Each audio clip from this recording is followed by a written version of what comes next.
Et salut, aujourd'hui nouvelle vidéo sur la réparation d'un amplificateur audio de 4 kW pour 2 channels bridgeables. Donc c'est un ampli qui a une sortie qui marche et une sortie qui marche pas. Donc je vais essayer de l'ouvrir pour trouver la panne et voilà. Donc si je mets du son, voilà, donc ça grésille, ça vient pas du haut-parleur ou de mes câbles, ça vient bien de l'ampli. Donc je vais essayer de l'ouvrir et de trouver une panne.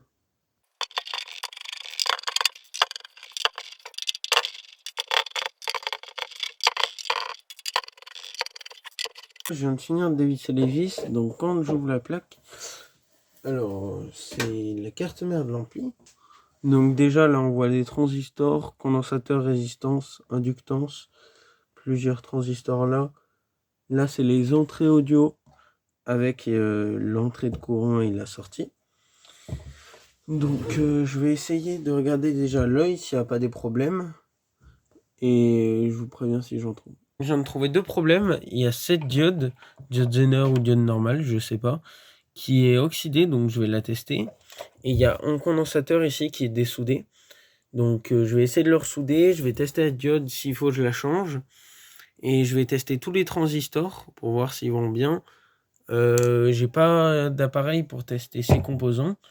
Donc je pourrais pas, mais tous les transistors qui sont autour et les condensateurs, je peux tester. Je viens de tester avec ce petit appareil, je viens de tester la diode, donc elle est bien morte.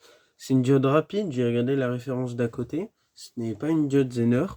J'ai testé vite fait les transistors, ils ont l'air d'être fonctionnels.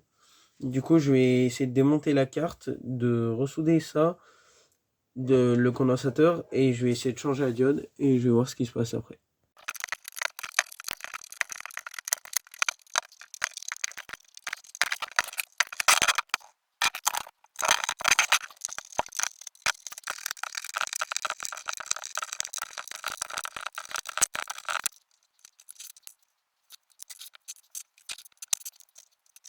Je viens d'enlever tout ce qui tenait à la carte mère. Donc je vais dévisser les vis sur les côtés des entrées et des sorties. Et au moins je pourrais la retirer. Donc la diode elle est là. Donc là j'ai mis une diode rapide. Bon, j'ai dû enlever un petit peu la colle qui la tenait. Et ça c'est le condensateur que j'ai ressoudé. Donc là il bouge plus du tout. Enfin quasiment plus. Parce que les pattes elles sont très fragiles. Et du coup voilà. Je vais revisser les rails tout le long. Qui tiennent les transistors qui sont là. Je vais la remonter et je vais faire un test au moins avec 100 watts derrière. Je viens de remonter tous les radiateurs. Donc je mets les vis là. Je referme le capuchon là derrière. Je le branche et je le teste. Donc cette vidéo touche à sa fin parce que j'ai déjà vérifié. Mais je vais vous le faire entendre quand même. Donc l'ampli est bel et bien réparé. J'ai testé avec 1 kW derrière. Donc maintenant les deux channels marchent. Alors qu'avant sur une des deux ça marchait plus. Donc regardez si je mets de la musique. Voilà, donc là ça marche très bien. Bon voilà les droits d'auteur. Donc c'est une réparation réussite. Donc elle était assez simple. Donc on se retrouve pour une très prochaine vidéo. J'espère qu'il sera un petit peu mieux que ça. Salut!